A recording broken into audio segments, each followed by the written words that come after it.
పరిపాలన అంటే ఎలాంటిదో ప్రస్తుతము ఈ ప్రపంచం లోపలనే చూపిస్తున్న మహానాయకుడు నరేంద్ర మోడీ గారు. పరిపాలన అంటే ఏదో పరిపాలిస్తున్నాము, రక్షణకు పోలీసులు పెట్టినాము, న్యాయ వ్యవస్థ నడుస్తుంది, కేసులు అవుతానే, వాళ్ళు శిక్షలు పడతానే, ఉద్యోగాలు ఇస్తాను, జీతాలు ఇస్తాను, అది కాదు. పరిపాలన అంటే దేశ పటిష్టత కూడా చాలా ముఖ్యం. దేశం లోపల ఉన్న ప్రతి ఒక్క పౌరుని బాధ్యత తీసుకొని ప్రతి ఒక్క పౌరునికి ప్రతి ఒక్క కుటుంబం లోపల ఏ రకమైన అవసరాలు ఉన్నాయో ఆ అవసరాలను తీర్చుకుంటూ ప్రతి ఒక్కరిని కూడా సంతోషపెట్టి ముందుకు తీసుకెళ్లేంత గొప్ప వ్యక్తిత్వం ఉన్న నాయకుడు నరేంద్ర మోడీ గారు. మనం ఎన్నో సందర్భాల్లో చూస్తున్నాం. వారు పెట్టిన పథకాలు ఏవైతే ఉన్నాయో ఏ ఒక్కటి కూడా ఏదో ఎలక్షన్ వస్తే పెట్టింది కాదు, ఏదో ఓట్లు పడాలని పెట్టింది కాదు. మహిళల సాధికారత్వం అని 33% రిజర్వేషన్ ఇప్పించింది. అంటే యావత్ ప్రపంచం లోపల కూడా హర్షించదగ్గ విషయం అది. మరి ఏ ఓట్లను కోరి మా పార్టీ గెలవాలి, మా ఓట్లు వేయాలి అని చెప్పి చేసిందా నరేంద్ర మోడీ గారు. అది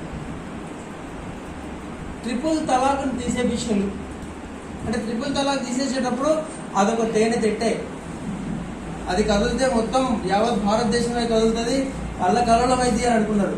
కానీ ముస్లిం మహిళలందరూ కూడా ఏకతాటి మీద ఇది మహిళలకు మేలు చేసిందని చెప్పేసి నరేంద్ర మోడీ గారిని ఓడిలు ముస్లిం కమ్యూనిటీ యావత్ మొత్తము నరేంద్ర మోడీ గారి వైపు చూసినట్టు చేసుకున్నారు.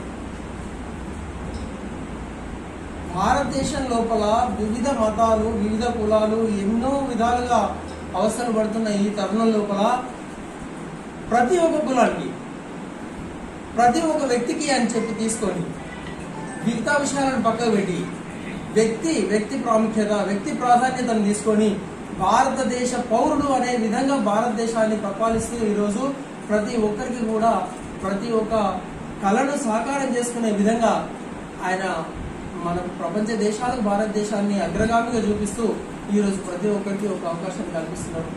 దాని లోపల ప్రధానమంత్రి ఆవాస్ యోజన తీసుకోండి, ఉజ్వల గ్యాస్ తీసుకోండి, ఇంకా ఎన్నో వందలాది పథకాలు ఉన్నాయి. సురక్ష సుకన్య తీసుకోండి, ఇన్సూరెన్స్ స్కీమ్స్ తీసుకోండి. లేనిదంటూ లేదు. బీద వాళ్ళ నుంచి, ఆకలి ఉన్న వాళ్ళ నుంచి పెద్దవాళ్ళ వరకు ప్రతి ఒక్కరికి కూడా ఒక అండను, చేయుతను అందిస్తూ ఈరోజు భారతదేశాన్ని ముందుకు తీసుకెళ్తున్నారు.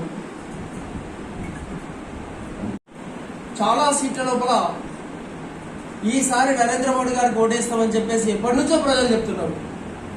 వరంగల్ పార్లమెంట్ లోపల కూడా అసెంబ్లీ స్థానాల కోసము, అసెంబ్లీ ప్రచారం కోసం తిరిగినప్పుడు పార్లమెంటుకు తప్పకుండా వేస్తామని చెప్పేసి ఆ రోజే డిసైడ్ చేసింది. అంటే నరేంద్ర మోడీ గారి మీద ఉన్న ఒక నమ్మకం చూడండి, ఆయన పరిపాలన మీద ఉన్న నమ్మకం చూడండి, ఆ వ్యక్తి మీద ఉన్న నమ్మకం. అది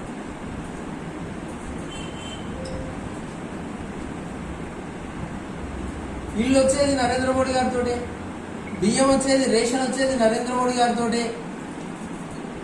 ఇప్పుడు కొత్తగా మనకు నరేంద్ర మోడీ గారి ఏదైతే ఇప్పుడు 6 స్కీమ్స్ అని చెప్పి పెట్టిన గ్యారంటీలను పెట్టించిన కాంగ్రెస్ పార్టీ ఉందో, ఇప్పుడు ఎలక్షన్ మోడీ గ్యారంటీ తోటి నడుస్తుంది. మోడీ గారి గ్యారంటీ లోపల ఉన్న పథకాలు అన్నీ కూడా ఇప్పటికీ నడుస్తున్నాయి.